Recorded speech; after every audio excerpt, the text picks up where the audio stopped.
Hey folks, thanks for stopping by and checking out the Business Line podcast. In this show, what we're trying to do is get in front of people all over the country, all over the world that are moving and shaking in business, whether they're a part of a big business or they're starting something from the ground up. We want to get to know them. We want to get to know their journey, their struggle, and a little bit about what they love in life. We hope you check out every episode you can. Brian, welcome to the Business Line podcast. Super excited to have you here.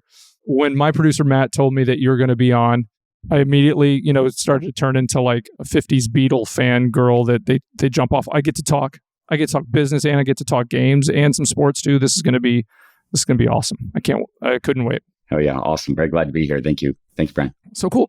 So introduce yourself to our audience a little bit. Tell us about who you are, what you're doing. Then I want to dig into the past a little bit, what got you here. And then we're just going to see where the conversation takes us. All right. I am 49 years old. I have been a lifetime gamer. As old school gets is what it says on my Magic Online little bio. If someone clicks on my name on there. That's right. So you're into Magic as well, right? Oh, we'll definitely touch on that a little bit. Yeah, beyond into Magic, actually. Magic has really provided served as sort of the cornerstone of most of my life, actually. Oh, wow. I started gaming playing Pong as a little kid.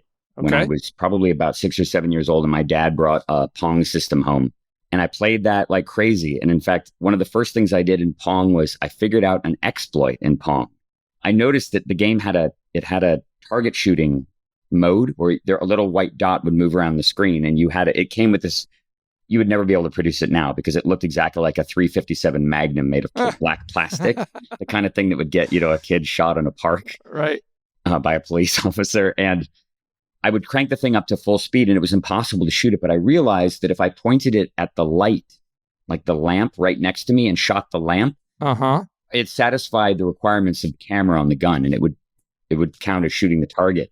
And so I would amaze my sister and my brother by shooting.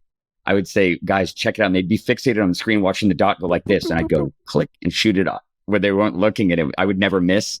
And they couldn't believe that I could do it. And I started playing games in the arcade when I was probably about 8 or 9 years old. There was a Round Table Pizza restaurant not far from where I lived. I grew up in Northern California, in Palo Alto, actually. And I know that you guys interviewed Wayne Chang not that long ago. That's how we learned about you a little bit. Yeah, for sure. Yeah, Wayne is also from the Bay Area, so he's a Bay Area guy, although we didn't grow up, I think, in the same neighborhood. But either way, I played arcade games all through my youth, and I played them with intense passion. And eventually that led me to playing Street Fighter 2. I played the original game. Have you ever played the OG Street Fighter? Yes. So I don't want to interrupt your story, but I got to tell you. So, because anytime I get to tell this story, I try to find people that usually they're like, oh, that sounds cool, but they'd never played the original or this version of the original, so it didn't really resonate. So me and my brother, we used to ride our bikes, or he'd ride his skateboard, I'd ride my bike because I was a terrible skateboarder. So we were Cypress, Fairbanks, Houston, Texas area growing up.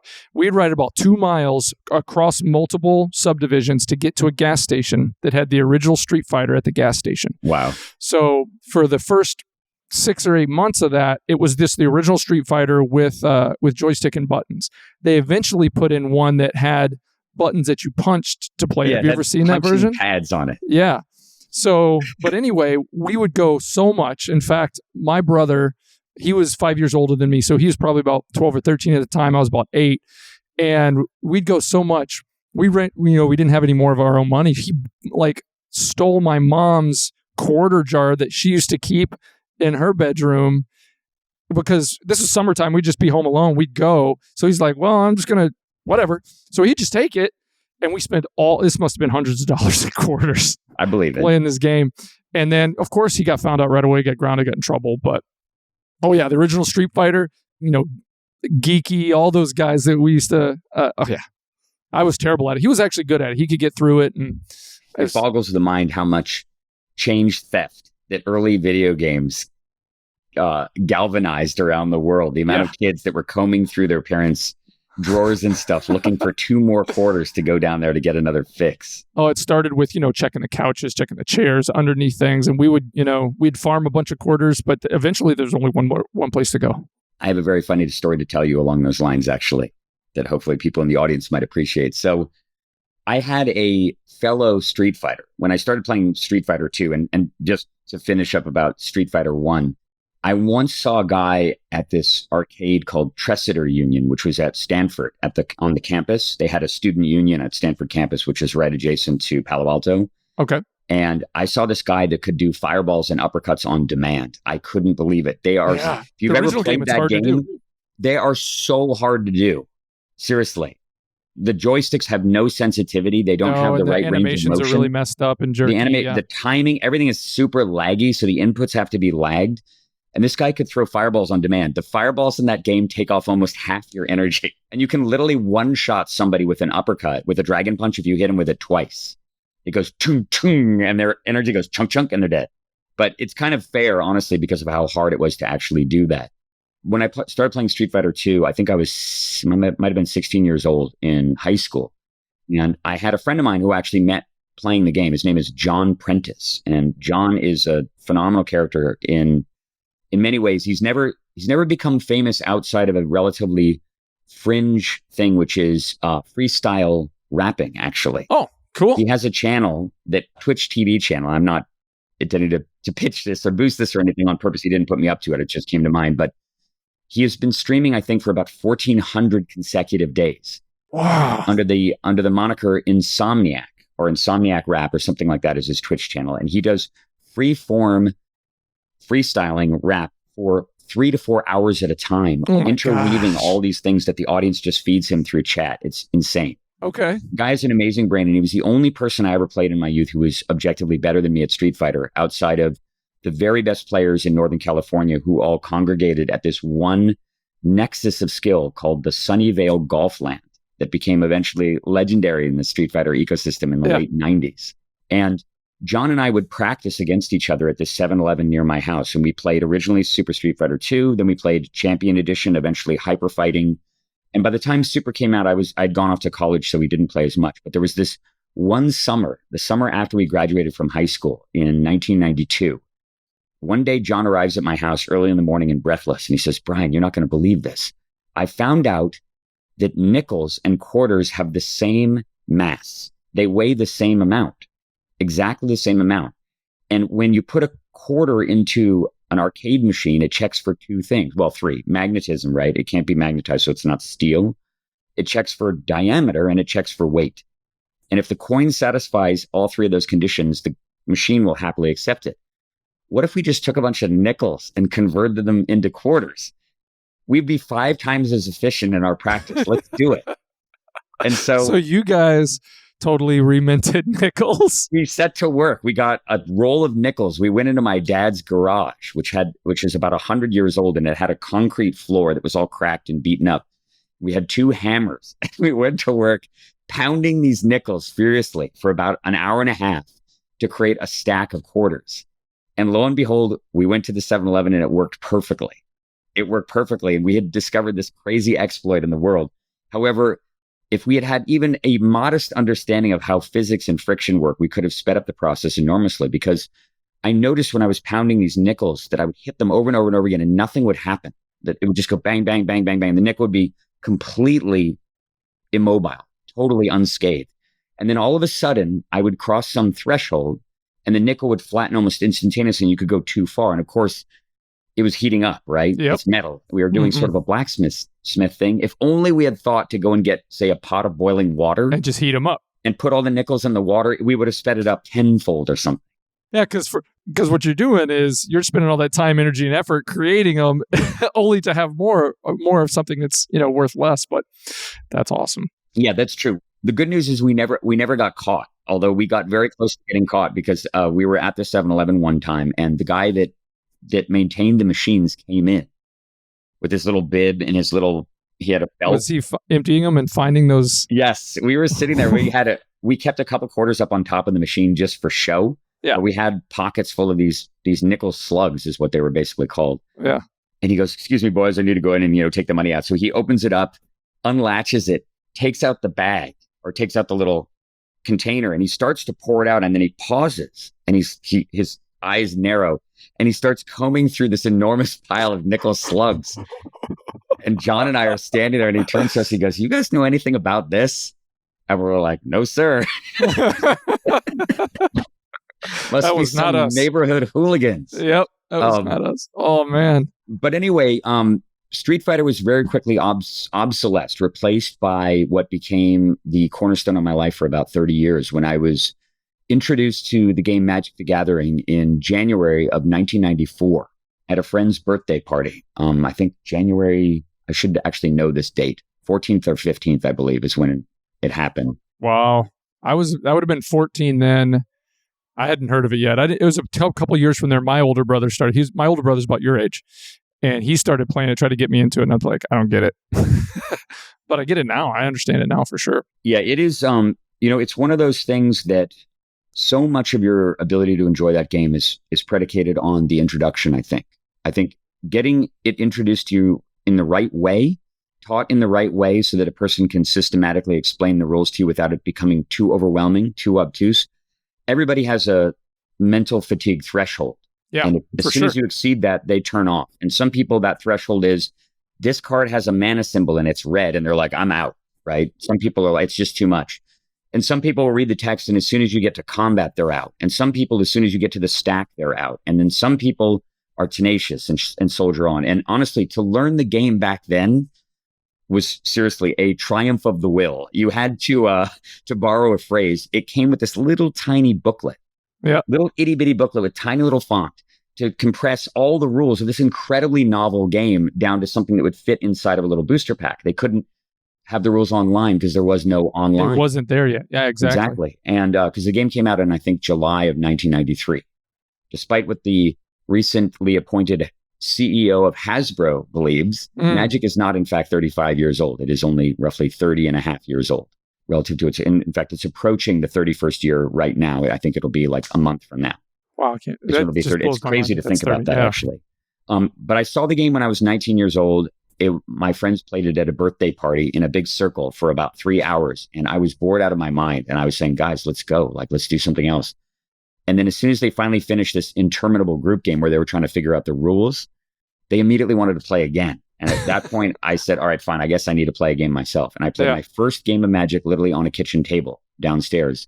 And I won the game by casting Fog when my opponent attacked me with all of his stuff. I cast Fog and then counterattacked and won. And I was hooked from the beginning. And I immediately went back to UC Santa Cruz, where I was a sophomore at the time.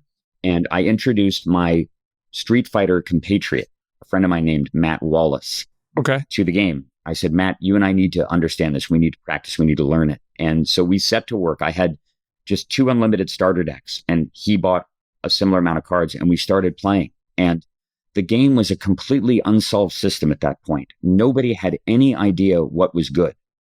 Nobody had any clue how to even construct a deck, even really what the rules were, much less weird, mysterious things that we heard kind of through the grapevine of the early internet, like the restricted list, that in fact there was a subset of cards that you were only allowed to play with one of, which made no sense to me at all for a lot of reasons, mainly because I couldn't envision having multiple copies of a card that was actually good or valuable, because the cards were unbelievably scarce.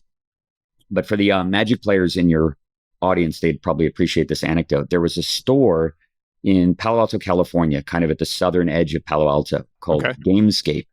And anyone who plays Magic in modern day probably doesn't really appreciate or understand this, but there was a time when the game had a real scarcity, where most stores on the whole planet were sold out of product. You could not find it anywhere. And there was no real way, unless you were that tiny 0.00001% technically savvy person who was connected to the Usenet, the early internet back then, there was no way to acquire cards. You had to go and figure out where the little pockets of players were, figure out who the guys were that were trustworthy, that would trade with you, that were conscientious and wouldn't just try to rip you off. You'd have to make friends with them, and then you'd go and establish a trading relationship. It was just a crazy, totally different environment. But this one store in Palo Alto called Gamescape, and I don't know how they did it, they had a steady supply. The rumors were that one of the guys that owned the store had a relative at Wizards of the Coast, and they were getting boxes of cards at a steady clip. So every morning, the first thing they do before the store opened, they would take a box of the Unlimited edition. So this is the edition that came out in early 1994, I think around January, maybe December, January. And it was the first white bordered Magic set. They would open up an entire box of Unlimited. They would take all of the commons from it, regardless of power level, lightning bolt, sinkhole, etc., stick them in a long box, where they were, I believe, 10 cents each. And so people could just... Yeah, you could just comb through them and take out whatever you wanted. And it was, first come, first serve. But it tended to accumulate lots of copies of Fog and Flight, and the cards that are super, super weak. And then they take every uncommon and every rare from the entire box and put them in this binder on a first come, first serve basis. The prices for these cards, uniformly, $1 per uncommon, $2 for rares. Jeez. So you could literally walk into a store and buy a pristine unlimited Black Lotus for $2. Wow. Or a Mox, or an Ancestral Recall, or a Time Walk, or a Dual Land. I saw it all happen. Yeah. And the thing that I think about that's maddening in retrospect is that I had no idea what was valuable. And in fact, the first time I ever opened what would be down the road, what right? would have eventually, exactly. The first time I ever opened up a piece of power on my own, an Ancestral Recall, which I opened in a booster pack that my friend and I were frantically opening together. I had pooled a bunch of money from the guys on my dorm room floor at UC Santa Cruz, all these guys that played Magic. And we found one place out in, I think it was, it might've been Watsonville. No, that's too far away. Oh, it was called, the name eludes me. It's a town that sits between San Jose and Santa Cruz as you go over the spine of Highway 17. And this Scotts Valley, there was a store in Scotts Valley. In Scotts Valley, randomly they got unlimited cards. And we pulled together a bunch of money from people on my dorm room floor, and we drove out to Scotts Valley frantically. And we arrived, and lo and behold, there on the shelf was a box of unlimited. And so we bought all of the packs, and we went into the car, and we took the packs that we had paid for ourselves, which wasn't very many, maybe a dozen. And all the other packs were in a little paper bag sitting down in the passenger side wheel well.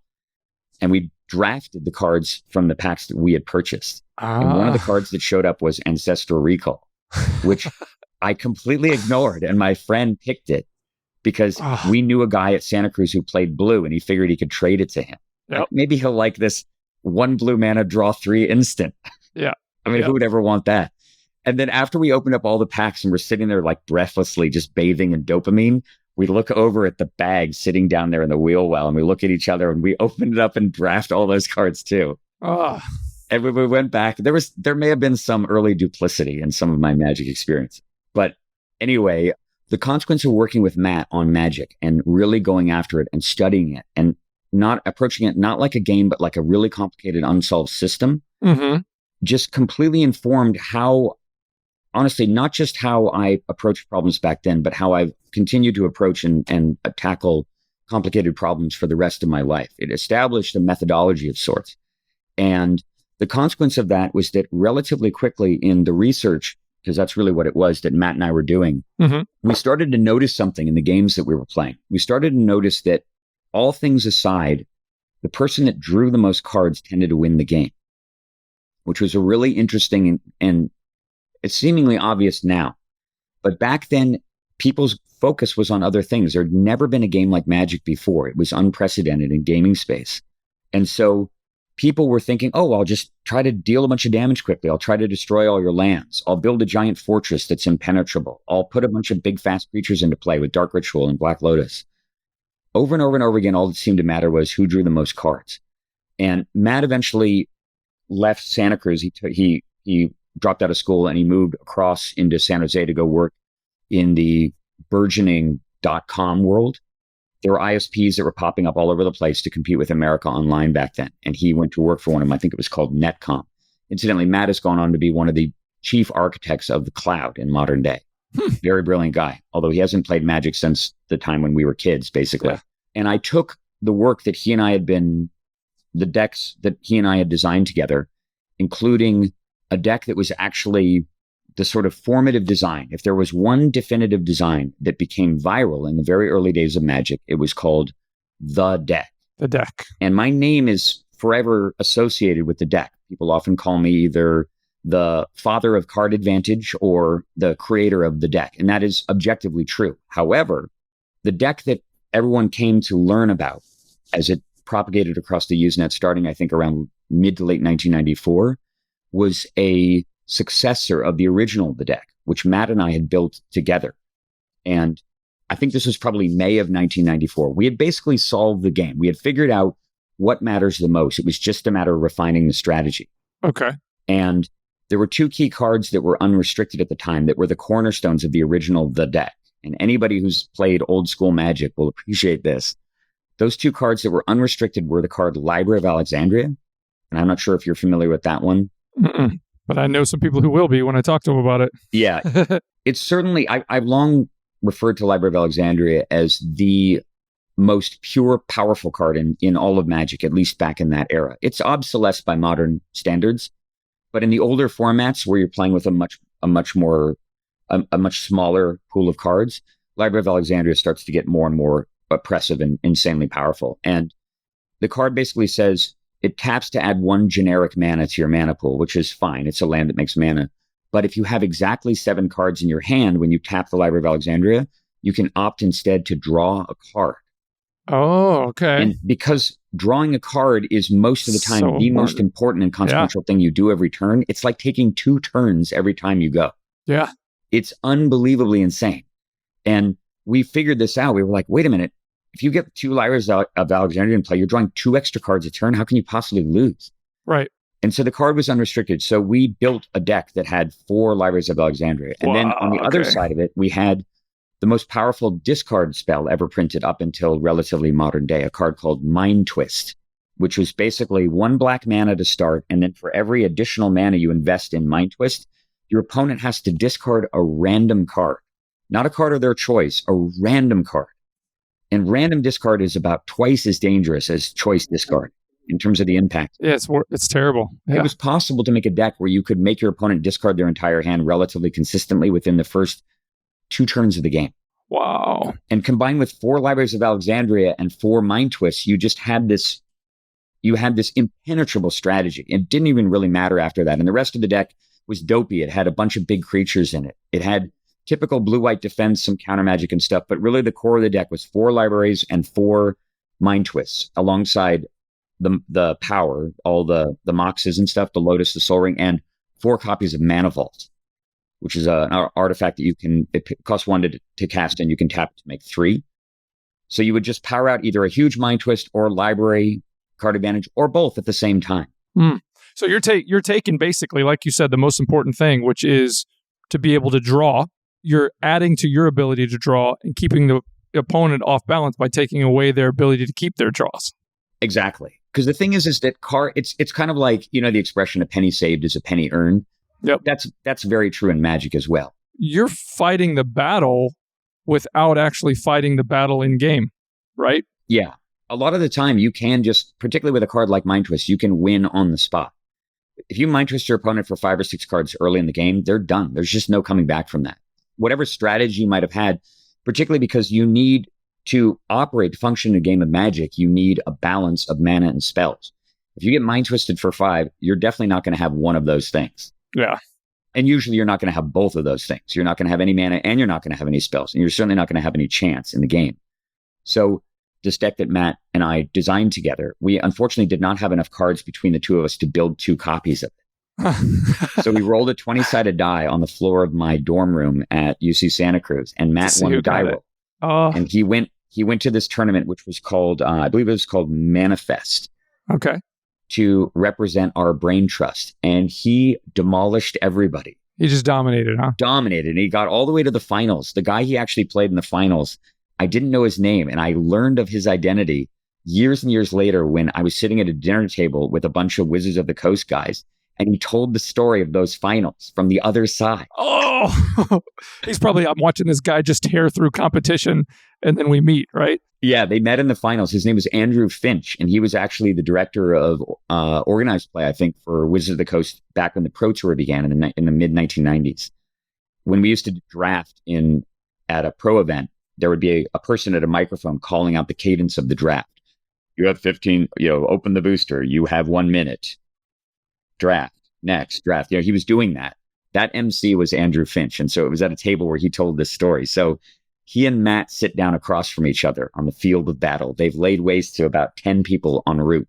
They're both undefeated. And Andrew is playing a land destruction deck, which was one of the best strategies at the time because people did not know how to build mana bases. And if you ran a deck with 4 Ice Storm, 4 Sinkhole, 4 Stone Rain, this is pre-Strip Mine, I think. Yeah, it was definitely pre-Strip Mine. I think it was before Antiquities came out. you could just demolish all your opponent's lands, kill 2 or 3 of them, and they had no chance. And that's what his deck was. So Andrew was routing everybody in the event. Matt was mind twisting and librarying his way past everybody in the event. They get to the finals and they're getting ready to decide who plays first. And back then, it was massively advantageous to go first. You got to go first and you got to draw an extra card. So you started with essentially 8 cards in your hand. Totally insane that was the original rules of Magic. Anyway, so they sit across from each other and Matt looks at Andrew and he says, man, I've watched you just kill everybody in this tournament. You know you're just going to roll over me. How about you let me go first? And Andrew goes, sure. What could go wrong? Yeah, right. And Matt goes, there's a little mind twist right there. You got it. He goes, Scrubland, Mox, tap, Mana Vault, Mox, tap, Soul Ring, like Mind Twist for 5 or Mind Twist for 6, turn 1. Yeah. Andrew goes, throws his entire hand into the graveyard, draws a card, says done. He has nothing. Yeah. Matt goes, draw, cast a Juggernaut. Next turn, cast a Juggernaut. Beat. In the second game, Andrew goes first, of course, draws his card and annihilates Matt. He never casts a spell other than like a Mox. And in the third game, Matt goes first. He draws Black Lotus and Mana Vault, and he mind twists Andrew for his entire hand on turn 1. And goes on to win the tournament. Yeah. But he stopped playing after that. And then more importantly, both Library of Alexandria and Mind Twist got out on top. Very quickly restricted.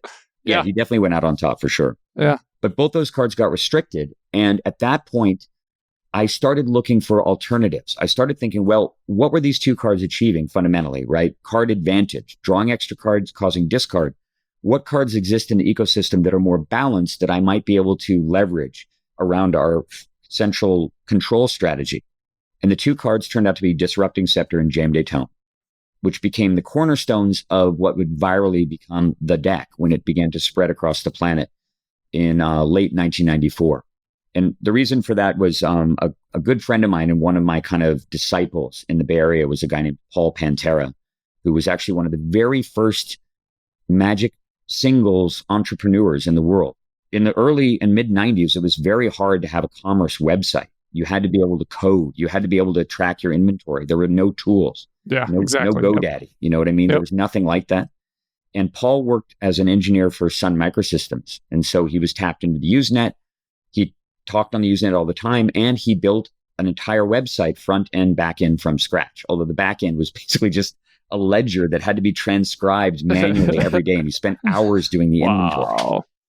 And Paul eventually hired me to be his kind of collection procurer, a person who would go to events wearing a Collect Mart shirt, and people would bring me their collections and I'd do appraisals and stuff. And of course, it was leveraging my fame because as soon as the deck started to propagate, I started to participate in Magic conversations on the Usenet. I'd done that a little bit for Street Fighter beforehand and had kind of talked about how I'd thrown down the gauntlet a bunch of times, telling people that basically Street Fighter was solved on the West Coast. And it was at the time, actually. The best players were all in Northern and Southern California. Yeah, that's what I heard too. Yeah. And it's very interesting. There's a very famous Magic player named Patrick Chapin, who is a very good friend of mine. And he's a Hall of Famer and an accomplished and published author as well. He's finished second in the World Championships twice in Magic. Unbelievably amazing guy. You should totally interview him if he would be interviewed. All right. Noted. But Chapin talks in one of his books about this idea of army ants. He tells a story about army ants. There's a whole chapter about it. And apparently in nature, army ants, they have their own colonies, but they're marauders. They boil up out of the ground and millions of them go on a march and they look after a scout has come back and said, hey, there's some like leafcutter ants over in the other valley, guys, and they're not prepared for an attack. Let's go get them. And millions of ants boil up out of the ground and they walk in a giant moving carpet across the forest floor to attack the invaders. But an interesting thing can happen with these ants because they are pheromone-based creatures. They follow the ant in front of them. They navigate by tapping their little antenna on the back of the ant in front of them. Richard Feynman apparently figured this out, the physicist. And then they navigate by smell. And they walk along the forest floor following the lead ant or the lead ants. But sometimes, for whatever reason, there's like a bug in the algorithms that run an ant. And an ant starts walking in a circle. And all the ants immediately follow that ant. And the ant will circle all the way around because they're following each other, right? They're just marching in single file. Yeah. They have no concept just of doing what they're supposed to do. They live in a 2D world, basically. And so they're just walking on a flat surface, following the ant in front of them. The whole ant column turns into a vortex, and it just churns, and it will sit there churning and churning and churning until all the ants fall dead from exhaustion. Wow. So there is a adaptation that the ants have. Every now and then, a rogue ant will arrive in the system. There'll just be a different ant, a rogue ant. Outside of that programming. Yeah, that doesn't follow the rules. And the rogue ant redirects away from the column, leaving a little pheromone trail. And one ant follows that, and another one, and then 3, and then 8, and 12. And pretty soon, the whole giant swirling maelstrom of ants redirects and goes off back where they're supposed to go again.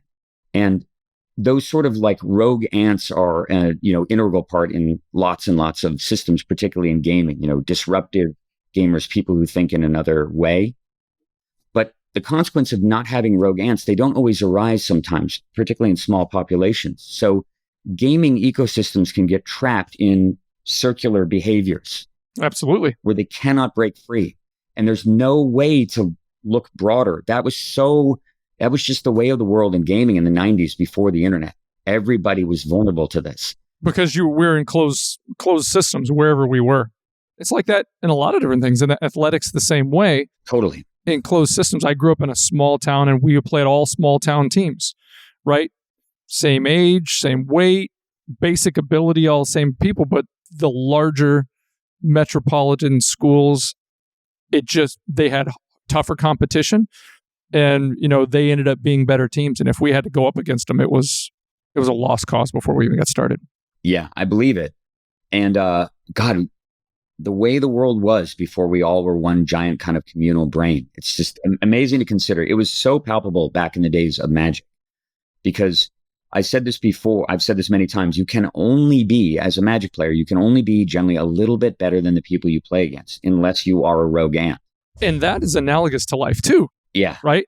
So, and it plays along with that whole, you are the average of the people that are closest to you, right? They say you're the average of the 5 people you're closest to, your income, your lifestyle, all those kind of things. Makes perfect sense. Because you won't break outside of that loop if you don't force yourself to, if there's not something, outside of it. So, yeah. So the army ants in the case of both Magic and in Street Fighter were sort of the broader community before the internet, and everybody sort of group thinking their way to a lot of spurious conclusions. When I started speaking to the broader public on the Usenet as sort of a thought leader and authority in Magic space, it was transformational to people all over the world. And the thing too is that if you looked at the Venn diagram of people who were on the internet in 1994, and the Venn diagram of brilliant people connected to technology, science, to universities and so on, it was almost an absolute perfect circle. Yeah, top of each other for sure.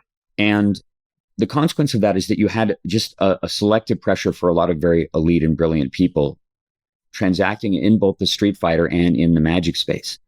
And when you appear forefront as an authority and thought leader in that ecosystem, it can sculpt your life. And that's what it did to me in countless ways. So Magic led to a lot of other things. So what came next for you, Brian? So between 1994 and roughly 2000, 2001, I would have called myself a professional Magic the Gathering player. Wow. And whatever that looked like at the time. And in 1994, being a Magic pro amounted to bumming rides off your friends wherever they would. I had no car, and I used either public transit or my friends drove me around. And I would travel around the Bay Area and sometimes farther south down to Gilroy, Watsonville, and even played quite a bit down in Southern California, particularly by 96 when I moved down there to temporarily go back to school at UC Santa Barbara. But I had to subsidize the lifestyle. How does a pro subsidize the lifestyle when you're a Magic player? Yeah. Well, it's actually almost exactly the same as poker players. You have stakes on the outcome of the games. Okay. So you're playing for money. Yeah. And in fact, that was Richard's original vision anyway. Although not for the reasons that people ultimately used it. I don't think that Richard Garfield, I'm talking about the creator of Magic, he lives that way. Yeah. Out 4 miles. He's over yonder. Yeah, right across Lake Washington out in Bellevue. Although nice. he doesn't live there most of the time anymore. He lives mostly in Australia, apparently. I haven't seen him since before the pandemic, which is a shame. But Richard's initial vision for Magic was nobody's going to really spend that much money on this game. They're going to spend maybe $30, $40, $50 in a year. That's a typical gaming habit. Oh, he definitely didn't see that, right? And so you're going to have 6 buddies who all buy $50 worth of Magic cards. And the game was actually called Magic the Gathering because the first set was supposed to be called The Gathering. And then the next Magic expansion was going to have different backs, and it was going to be called Magic Arabian Nights. So The Gathering was just kind of an initial That was the name output. of Alpha, essentially. Yeah. Exactly. Yeah. That was his initial idea. And so if you have an ecosystem of 6 or 7 people and they're all clustered together and everybody opens up their packs and one guy's got a Mox Sapphire, does anyone even care about the guy who has a Mox Sapphire? He doesn't even have good blue cards. You know what I mean? Like, it doesn't matter. He doesn't even play with it because he doesn't think that a zero mana thing that makes generic mana is good because he loves black or something. Right. And you've got one guy who's got a Shivan Dragon and he's like the big dick of the group. When Frank whips out the Shivan on like turn 7, everyone goes, oh shit, dude, Frank cast the Shivan again. This is what the game was like when you first played it. Now they give away Shivan Dragon for free in starter product at conventions and stuff. What a desecration. Right. Although it doesn't have the same art. So I can forgive it at least a little bit. Yeah. But anyway, the idea is that a Magic ecosystem is supposed to be fluid and malleable because of Ante mechanic. That if Frank has a Shivan, every time he decides to play a game of Magic with the Shivan, he might be anteing. And every now and then it does happen. And now Frank's got to win without his Shivan. It's a really cool idea. But the thing is that when your deck is a lot of singletons and it doesn't even really have much of a cohesive strategy, and it's kind of, you really want to cast your Shivan Dragon, that's antithetical to the idea of playing for random ante, which is asymmetric. You ante your swamp, I ante my Shivan Dragon. That's not a fair contest by any measure. Doesn't matter how much of an advantage I have. Because it's like, what are the odds there, right? A Shivan Dragon was worth like an entire person's collection. For the Magic collectors out there, I know a guy who traded an entire set of unlimited dual lands for a Shivan Dragon once. Wow. Think about that. Yeah. And when I say set, I mean 40. Wow. 4 just of to get each. that one. Yeah. Yeah, for one Shivan Dragon. That's how valuable that card was. You could not just get one. Yeah. So you're supposed to play for ante, but nobody wanted to play for ante because it was unfair. So very quickly, we shifted over not to playing for money. What we would do is we'd carry a binder of cards with us, our trade/ante binder. And before you sat down to play somebody, you would hand them your binder, they would hand you yours, and you'd pick out a card or several cards. They would pick out something of relatively equal value, and that would comprise the ante.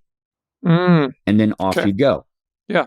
And you'd play for ante, and it was like a really good way of being assertive as a person too, because if you, Brian, if you and I are having a conversation, right, and you don't agree with me about something I'm stating about Magic, I go, Swords to Plowshares is the best removal spell ever. And you go, no, Lightning Bolt is. It's more versatile.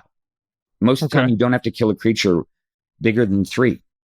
And you can point it at your opponent's face, et cetera. And I go, no, that's wrong. First of all, we don't care about dealing 3 to the opponent. We don't care about them gaining life. And white is a better color than red anyway, so kindly shut the fuck up. Like, that's what I would say. And then he'd get pissed, and I get pissed, and I'd be like, dude, let's throw down right now. We're playing for ante. Yeah. I will play you for a fucking Black Lotus. And now there's emotion in the game. Exactly. And he'd get all like huffy and, red behind the ears, and we'd sit down and it would be tense. Yeah. And then later on, he'd have lost like 3 pieces of power to me or something. And he would limp off, chasing. Yep.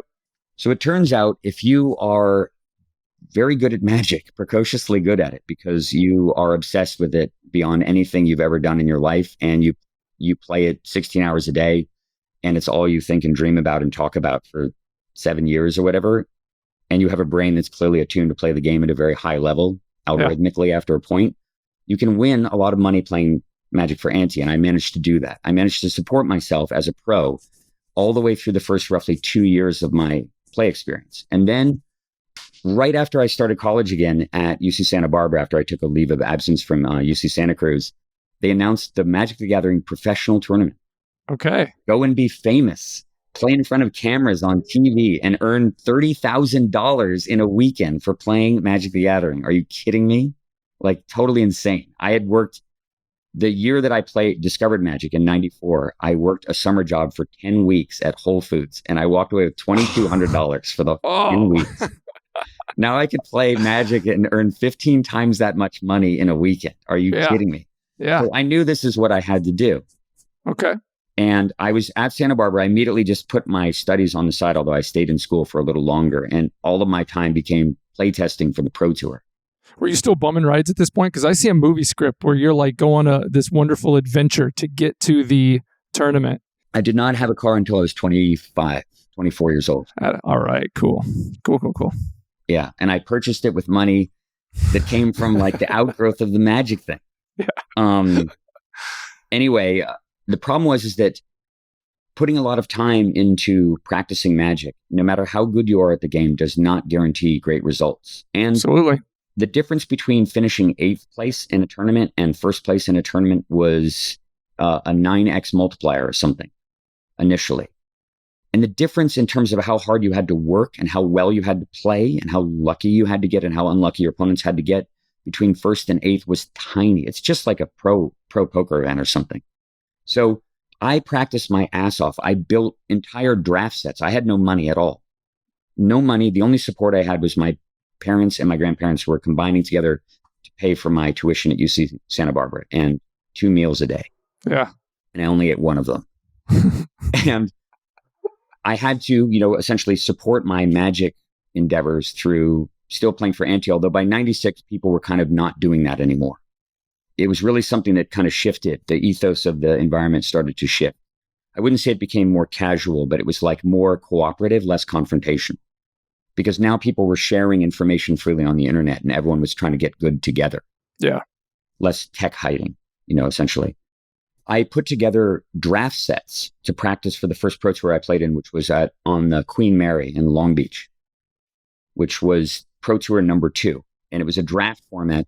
For people who play Magic, it was the most, honestly, schizophrenic draft format in the history of draft formats. It combined one of the most insane sets ever, 4th edition, with Homelands, which was inarguably the worst Magic set ever made. It wasn't even an expansion. It was made by here and there, yeah. Yeah, it was made by jihad vampire LARPers who were just Magic designers. And it was atrocious. And we paired these 2 sets together. And I went and I couldn't afford to buy packs. So I just made my own draft sets, built my draft sets, got tons of people in the community to draft with me to practice. Fucking insanely good at it, actually. And when I finally sat down to play my first match on the Pro Tour, I was sitting across the table from none other than Bertrand Lestrade. Bertrand. Magic historians will remember him because Bertrand famously finished 2nd in the first viral world championship. Okay. In, I believe, 1994, late 94. Bertrand finished 2nd and he got totally robbed. He got totally robbed because his opponent got insanely lucky against him in 2 out of 3 games. And so Bertrand, I think, has had a chip on his shoulder for the rest of his life. Yeah. And so here you are with the guy with the super chip. Yes, exactly. Yeah. And he's a famous dude and he doesn't speak English very well, but surely he knows who I am. I definitely know who he is. Mm-hmm. And we sit down across from each other and we have a great match. And I beat him 2-0. Even though I made a really dumb mistake at one point, I forgot to regenerate a clay statue, which I still remember distinctly. And I was going to say, it's still so crazy you can remember indivial moves even to this day. It shows how 30 years ago. It's crazy. Yeah. Well, 28. I remember the look in Bertrand's eyes too when I forgot. He goes, "Your clay statue is dead," and I go, "Oh shit!" And I put it in the and he does this. He's losing. He gave you He's losing to this moron who just threw an unstoppable clay statue in the graveyard. Here we go again. Jump blocking it. I was so far ahead it didn't matter. Yeah. I remember that tournament vividly, turn by turn. Every opponent for sure. Although I won't bore you with the details. And it was my first time playing on the world stage and I did very, very well. I dominated day 1. But day 2, I had a really poor, weak draft. I was on a weak table where the card pool was just honestly very weak because it was super swingy back then. They didn't know how to design booster packs. And unfortunately, you didn't play against the people at your table. You played against the whole room. Oh. And so my opponents just had better decks than me, objectively. And they were plenty good enough to beat me. And I did poorly on the second day. But I came back for the next Pro Tour and I finished top 8. And I finished top 8 in the very next season as well. So I had 2 top 8s right at the beginning of the Pro Tour when that was an incredibly rare thing. I had an amazing team behind me. I had 2 incredible players. One of them my friend Matt Place has become a huge person. He'd be another amazing interview for you, I think, actually. His name is Matthew Place. Well, if you know anything about Magic, one of the most front-facing people in the Magic community is Mark Rosewater. Okay. Mark has been the public face of Magic R&D for a quarter century. Very good friend of mine. He lives over there in Renton. And Mark has spoken of Matt in the time that they worked together as co-designers as the best designer he's ever worked with, or at least his favorite one. So, and Matt has gone on to make some unbelievable games in the past, including a game that has a crazy role to play in the FTX story. I imagine you guys have talked about that a lot. Okay. What game? You're familiar with FTX, I imagine, and Sam Bankman-Fried and everything else. All right, this is a crazy story. I will have to check with Matt to make sure that this is okay to tell. Yeah. So Matt has worked at a million game design studios. He worked at Upper Deck making the WoW TCG. He worked at Wizards of the Coast. He worked with me in my kitchen on a business that I ran between roughly 1990, early 2000, all the way through, 2007 when I sold it. Okay. He worked with me there. He worked at a secret tech project for Riot, the company that makes League of Legends. The fuck out in Colorado in like a little bunker on a super secret project that was codenamed. And for years, I kept asking him, "What are you working on, Matt?" And he'd always go, "I can't tell you, man. It's classified." But it's the nuts IP. It's the best IP. Imagine what the best IP is. And I'm racking my brain. I never imagined that it was actually League of Legends. Yeah. Anyway, they pulled the plug on that project when they saw Hearthstone's public beta. When Hearthstone came out, they saw it and they went, "We cannot release our game, unfortunately, the way it looks measured against this. It's way too good." So they pulled the plug on Matt's game, and then it got rebooted and it eventually got released as a game called Eternal, which a bunch of my friends worked on. It's actually very, very good. But anyway, Matt's an amazingly super brilliant dude. And again, described by Mark Rosewater as the best game designer he's ever worked with. He was my teammate when we were, young wolves on the Pro Tour. Yeah.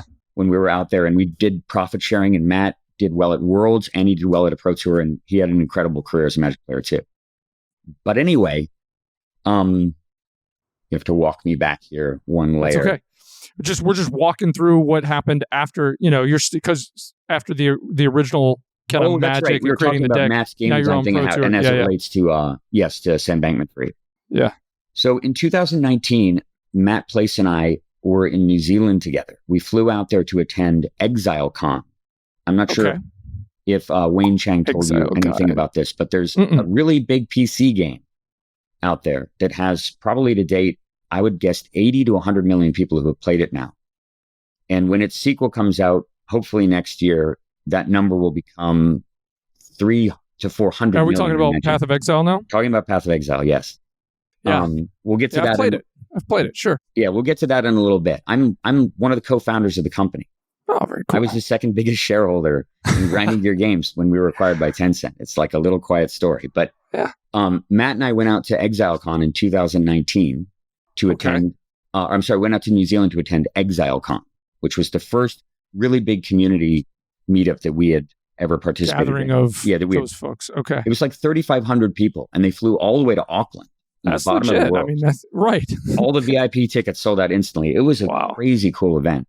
Not to take anything away from him, Matt was a small investor in the company. He had gone all in, literally sold his entire 401k, paid the tax on it, took the remaining money and invested it in Grinding Gear Games in 2011 when he talked to me because he believed in me. And he got a crazy ass multiplier on that investment. Yeah. Because the valuation of the company when Matt invested was $3 million. You can imagine how much equity you can buy for just 60K. Yeah. And what that might eventually turn into. Mm-hmm. So anyway, we're going out to ExileCon. I expect that Matt's going to have a wild time in New Zealand. He spent the whole time playing Hearthstone Battlegrounds.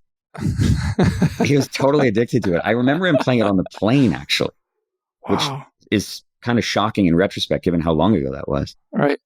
Like, I guess, it was 2019. I don't know. How did they have like lots of good plane internet 5 years ago? It wasn't great. Thing. I mean, you could get on it. Yeah. Yeah.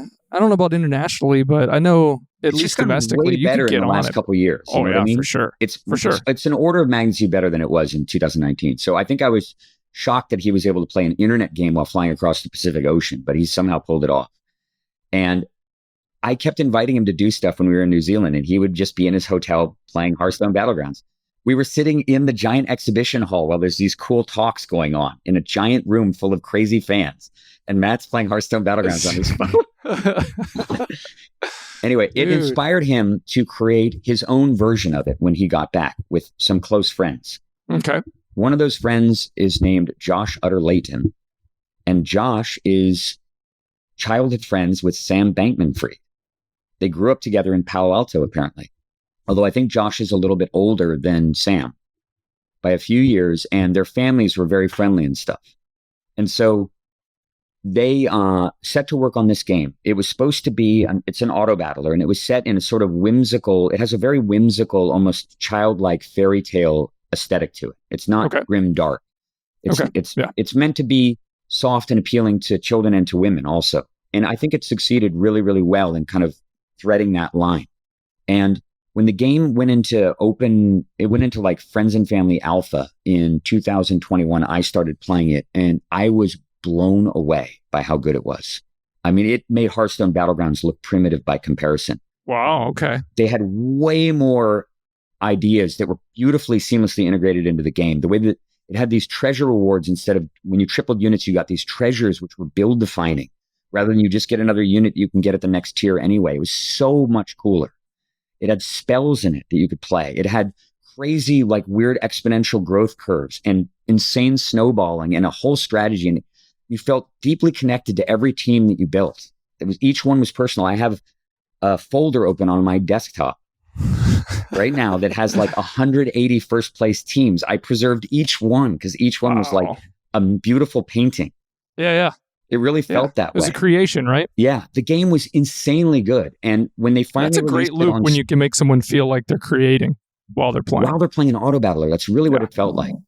And one of the biggest innovations that Storybook Brawl had over Hearthstone Battlegrounds is that the board in your hand were not static.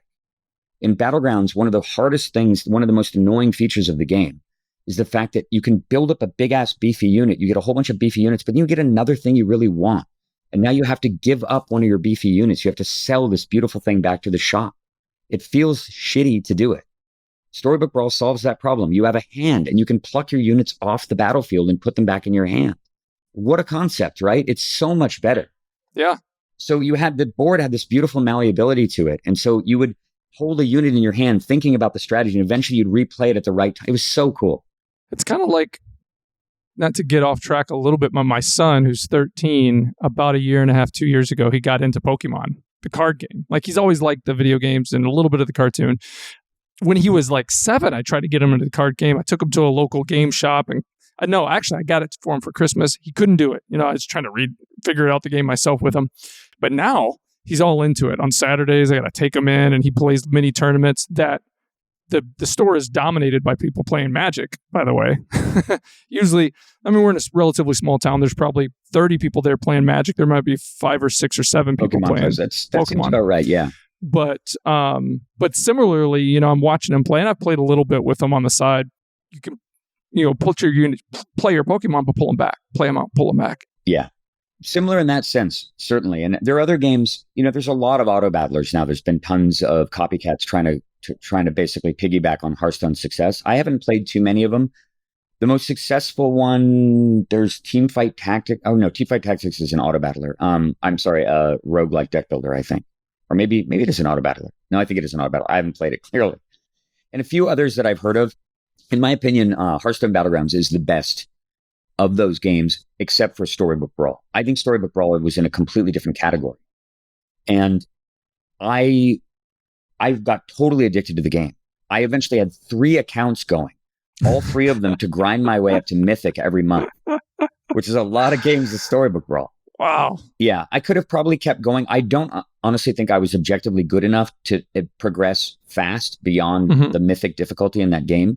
Once you got to Mythic, you were playing against all Mythic players. And more importantly, it was like 2 steps forward, 4 steps back. Whenever you had a bad run, you just lost so much progress on what's called your MMR, your matchmaking record or ranking.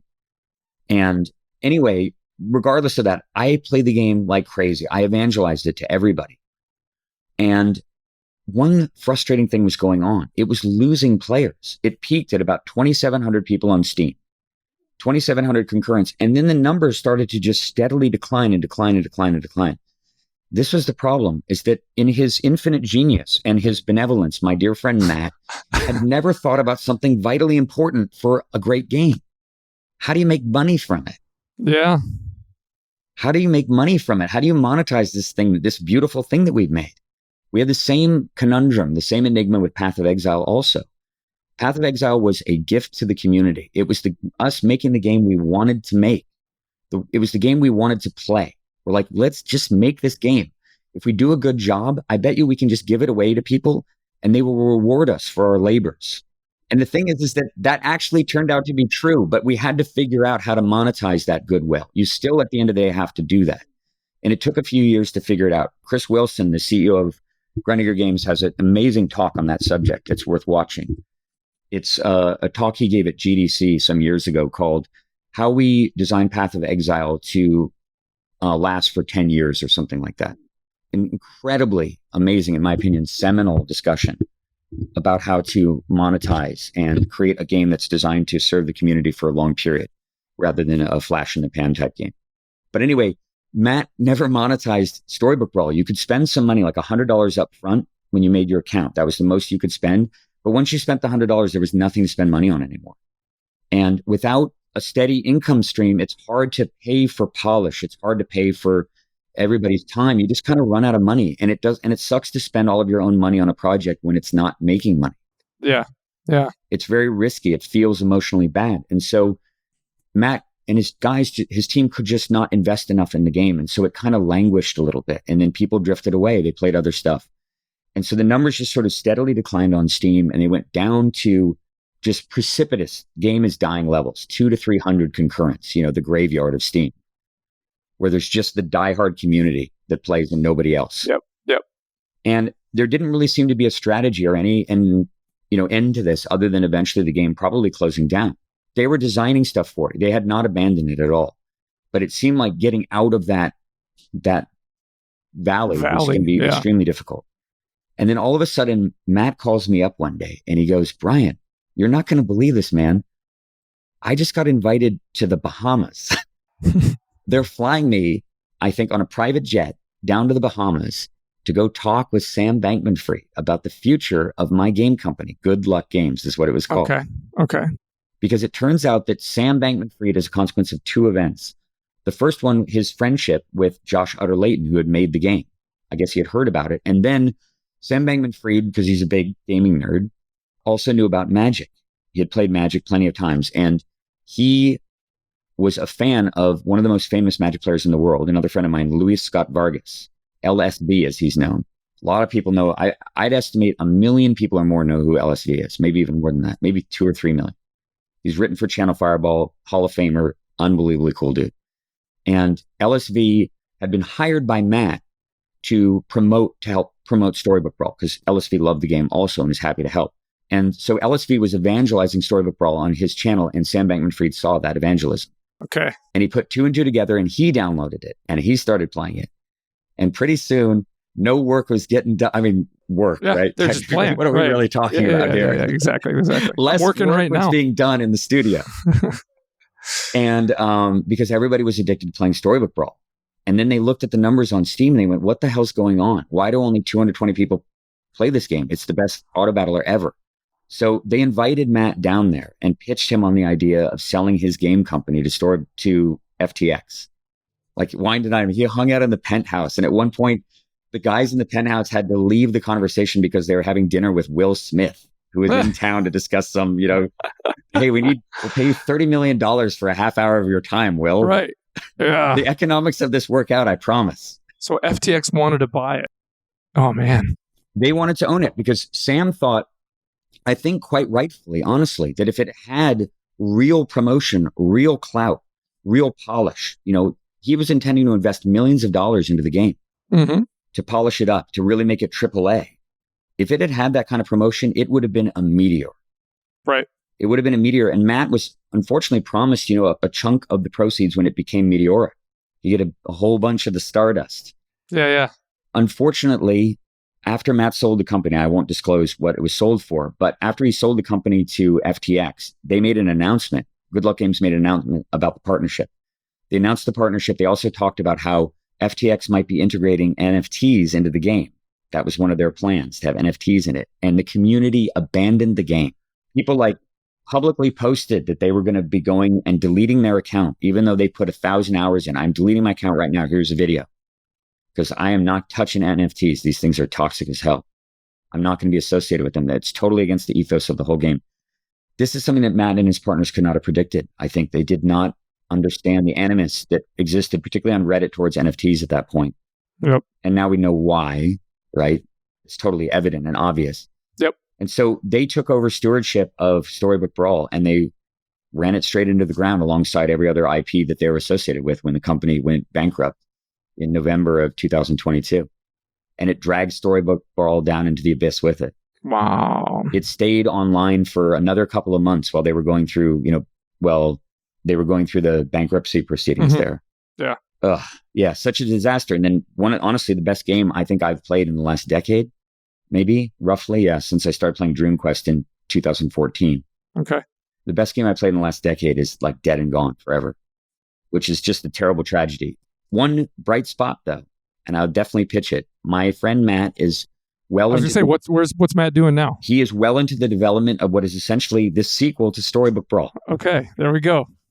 There is a silver lining. There is a silver lining, and it gave him an opportunity to do a lot of iteration on things that they thought were problematic with the original game. For example, one of the things that's vernacular in an auto battler is the idea of a shop that you refresh. Mm-hmm. There's a cast of units that you draft from, and you have control over refreshing that with a resource, usually gold. Well, it turns out that that is really antithetical to acquisition when it comes to players.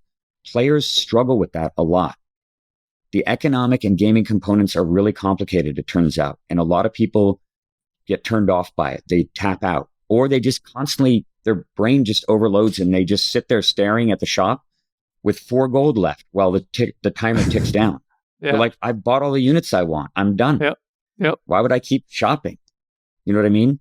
Mm-hmm. Complicated. So Matt and his team wanted to solve that conundrum, and they have an incredibly brilliant implementation that fixes it and a bunch of other things. And the game is called Once Upon a Galaxy, which is still in that same kind of fairy tale ethos of Mickey flying through space. Mm-hmm. And I've been playing the game and testing it for, how long have I been in the beta for? 4 or 5 months now, actually. And in that span, I've watched it move from something that felt a little crude and rudimentary to me, a little hollow. It gave me some really fun initial vibes. And then after a little while, it wasn't grabbing me the same way. But for some reason, I kept playing it. Why am I still playing it? I'm like, I see all these flaws. And then every iteration that they've made, they've done about 4 or 5 major patches now. And it had a beautiful graphical upgrade recently. I'm getting it more and more. It is a solid as hell game. It's excellent. That's good. That's so cool. From the ashes comes something new and very innovative, honestly. And you can take everything that felt like a failure before and avoid those landmines moving forward. It solves one of the most enigmatic and intransigent problems that exists in auto battlers. The idea of idleness. How do you solve idleness? It really speaks to how compelling auto battlers are as a genre, that people are willing to literally sit there staring at a screen for 60 seconds, just staring at the screen, and eventually watching a rope burn interminably across the screen, and there's no fast forward button. And yet they're still unbelievably successful. I'm sure more people play Battlegrounds than Hearthstone these days. Right. I'm not sure. My instincts are that that's true. Certainly for streamers and stuff, that's the case. So how to solve that problem? How do you deal with the fact that it takes people different amounts of time to do their turns? Asynchronous lobbies. So what happens is that every person's team is saved on turn 1 and on turn 2 and on turn 3. And then on turn 4, a guy dies. So now he finishes 6th place and he goes in the 6th place pool. And then it continues. And then a guy finishes 5th and a guy finishes 4th and 3rd and 2nd and 1st. And then when you play, you are matched against ghosts of those outcomes in your lobby if you want to play asynchronous. So they're drafting teams that are roughly commensurate with yours. It does have one flaw, which I'm sure a lot of savvy people in the audience might be able to predict, that if you finish 6th place and you're a pro, you're immediately thrown against the 6th place decks. And a lot of those decks are just trash because people abandon them. Yeah. So you don't really you get kind of like a gold fishing experience when you do that. But then you win, and now you're back in the 1st place decks, and then it's fun again. So if they can figure out a way to solve that problem, the asynchronous auto battling is insane. And then, of course, it has lobbies too, just like a regular auto battler. It's a sick game. It's really, really good. And it's getting better by the day. When it releases, I'm confident this game is going to be bananas. So how far out from release do you think they are? I can't speak to that. I'm not on the dev team. Not sure. So I've only been testing it. I talk to Matt about it all the time. Yeah. Matt and I are actually already in discussions about a game that I intend to develop, actually. I'm schooling up a team locally in Seattle. It's like a cast of crazy-ass game design all-stars that will include, at least in an advisory role, rather than in a competitive one, my dear friend Chris Wilson down in New Zealand, and Matt Place, and Alan Comer, who coded Magic Online all by himself, and a whole bunch of other just insane gaming badasses. Nice. Coming hopefully all-star late cast 2025 or early 2026. Get ready. Okay. That time's going to come fast. Yeah, I know, way too fast. I'm like, honestly, I'm out of my depth because of this other thing that I talked to you about, the disc golf project. Yeah. Like when I first heard that I was going to get to talk to you, I was like, I got to find out a little bit more outside of just kind of the gaming stuff. And I stumbled upon it really quick that you are a disc golfer. And I've got folks close to me here in Wisconsin that love the game too. But man, I saw videos of you on YouTube. I mean, I look like you're kind of in your basement or whatever. You're just like slinging away discs, practicing, strengthening your shoulders and stuff, into nets, doing deadlifts. I'm like, I've never seen a disc golfer do deadlifts. I was impressed. It turns out there's kind of a reason. Yeah, I can imagine. Without spoiling the plot of that chapter, it turns out that a prodigious deadlift does not a powerful backhand make. That's actually unfortunately true. Yeah. But I had to, in this ongoing madness that consumed me for about 20 years of my life, that was one of the many puzzles that required solving. How much does strength actually matter in throwing a golf disc really hard? Because I've seen the beefiest of beefcake guys come to the course, guys who could probably bench 400 pounds with huge ass jacked legs, and they throw the disc 180 feet. And then a little girl walks up next to him and outdrives him. And you're like, what the hell is this? Technique. Yeah, but what is that technique exactly? Right. How to define it, how to teach it. I'm going to grab some water real quick. Okay, sounds good.